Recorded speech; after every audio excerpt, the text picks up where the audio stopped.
Right, here we are for one of my favourite segments on the channel. It's our youth chat. I've been joined by Ali Maxwell. Ali, can you hear me? Loud and clear, mate. Brilliant. Ali, there's been sort of a lot of interest going on with the youth team at the moment, generally stemming from some very, very interesting and exciting comments from Jose Mourinho about Ruben Loftus-Cheek. Do we believe him? Has he got a future? Is he going to be in the club next year?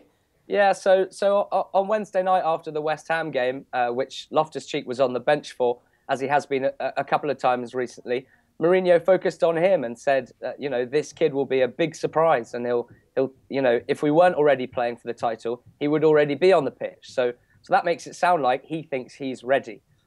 Obviously, it's a shame to not have seen him on the pitch recently. I think the reason for that is obvious. We've had a lot of very tight games where we've not necessarily played to our best, and we've been scraping wins at certain points. So, as we've said before, those are not the ideal games to be bringing on a very young, inexperienced player. Absolutely. But I think it was clever from Mourinho as well, because in making those comments, he buys himself a bit of time. We would like to see Loftus-Cheek now. And so by making those comments, Mourinho is saying, just hold your horses, he will be there. Now, the hope for us is that, obviously he is training with the first team. So he's learning from Matic, the defensive side of the game. He's learning from Fabregas, the attacking side of the game. Yeah. What can be better than that? Absolutely. Great teachers. Yeah, exactly. And hopefully, maybe at the end of the season, fingers crossed, we might wrap up the title with a couple of games to spare, give him some game time. But I think what is also, I don't want to talk down to Jose, the God, but a little warning, if he now does go out on loan for whatever reason, and there's no indication that he will, but if he does go out on loan next season, that'll be a real kick in the teeth for Chelsea fans. And I don't think Mourinho would be bigging him up unless he genuinely believed that. It wouldn't be positive for him or for the club. So, it's very exciting.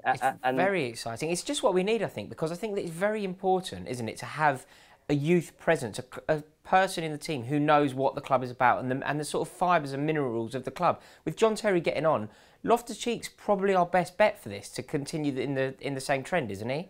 Well, I think he is, yeah. I mean, it's been unfair, really, him playing for the youth teams for the last few years. It really hasn't been particularly fair for the opposition, because he is so much better than everyone else. And we know it's a big step up, but as you said, he knows the club, and it's so exciting, and we just hope that it all works out smoothly. Absolutely. So no loan move for him. Someone else who is on loan is Lewis Baker. He's gone to MK Dons. How's he getting on?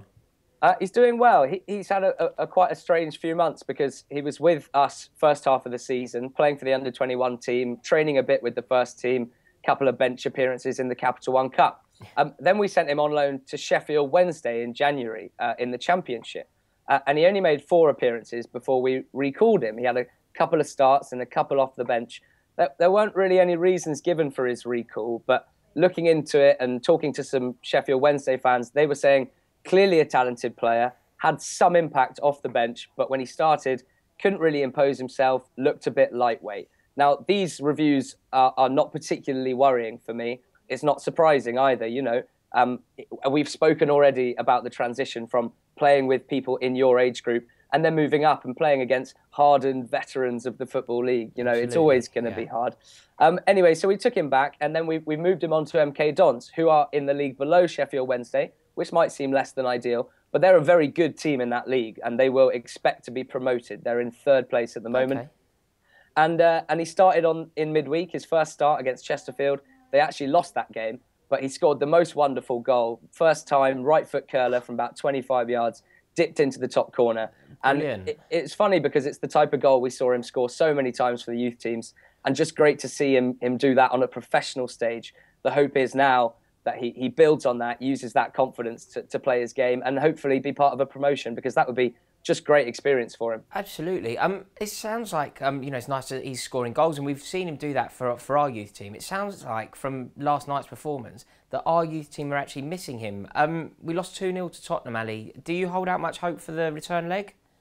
I always hold out hope for any Chelsea team, and it's not blind hope either with this team. You only need to look back at the FA Youth Cup final last year, where we scored 2 goals in the last 10 minutes and won it there. Yeah, so absolutely. Yes, we've got a 2-goal deficit, and it was an unfortunate loss in the sense that we controlled the game really possession-wise.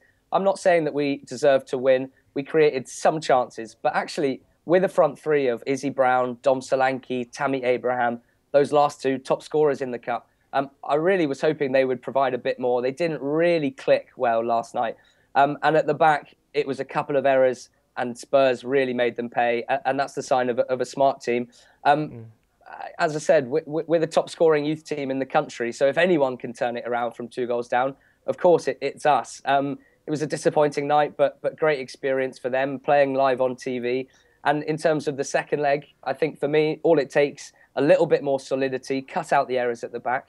And then, Boga will be fully fit again. So we'll have him, Solanke, Musonda, Abraham, Brown. These guys, they're such good attacking players that if we can keep it tight at the back, they will create chances, roared on by a crowd at the bridge. And hopefully we can pull it back. And if not, Rory, well, we're 10 points clear of the league, the Under-18 Southern League. So if we have to make do with the league. Yeah, we'll have to make do with the title, mate. Brilliant. Thank you so much for talking to us, Ali. And we'll speak to you again very soon. Yeah, looking forward to it. Brilliant. Cheers for that, mate. See you later.